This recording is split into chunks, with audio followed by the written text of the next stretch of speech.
ಶ್ರೀನಗರಕ್ಕೆ ಉಪೇಂದ್ರ ದ್ವಿವೇದಿ ಆಗಮನ, ಅಧಿಕಾರಿಗಳಿಂದ ಮಾಹಿತಿ ಪಡೆದ ಸೇನಾ ಮುಖ್ಯಸ್ಥ. ಕೆಲವೇ ಕ್ಷಣಗಳಲ್ಲಿ ಪಹಲ್ಗಾಮ್ಗೆ ಭೇಟಿ.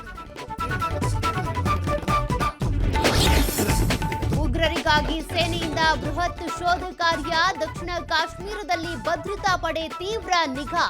ಬಂಡಿಪೋರಾದಲ್ಲಿ ಎಲ್ಇಟಿ ಕಮಾಂಡರ್ ಅಲ್ತಾಫ್ ಲಲ್ಲಿ ಫಿನಿಶ್.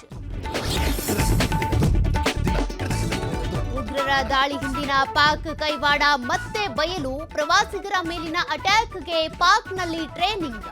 ಇಬ್ಬರು ಸ್ಥಳೀಯ ಉಗ್ರರ ಮನೆ ಧ್ವಂಸ. ಕಲಬುರಗಿಯಲ್ಲಿ ಉಗ್ರರ ವಿರುದ್ಧ ವಿಭಿನ್ನ ಪ್ರತಿಭಟನೆ, ರಸ್ತೆಯಲ್ಲಿ ಪಾಕಿಸ್ತಾನ ಧ್ವಜ ಅಂಟಿಸಿ ತುಳಿದು ಆಕ್ರೋಶ. ಪೊಲೀಸರಿಂದ ಪಾಕಿಸ್ತಾನ ಧ್ವಜ ತೆರವು. ರಾಮನಗರ ಹೆಸರು ಬದಲಾವಣೆ ಮಾಡೇ ಮಾಡ್ತೀನಿ, ಮೈಸೂರಿನಲ್ಲಿ ಡಿಸಿಎಂ ಡಿಕೆ ಶಿವಕುಮಾರ್ ಸವಾಲ್. ದೇವೇಗೌಡರು ಕುಮಾರಸ್ವಾಮಿ ಟೌನ್ಶಿಪ್ ಪಿತಾಮಹರು ಅಂತ ವ್ಯಂಗ್ಯ.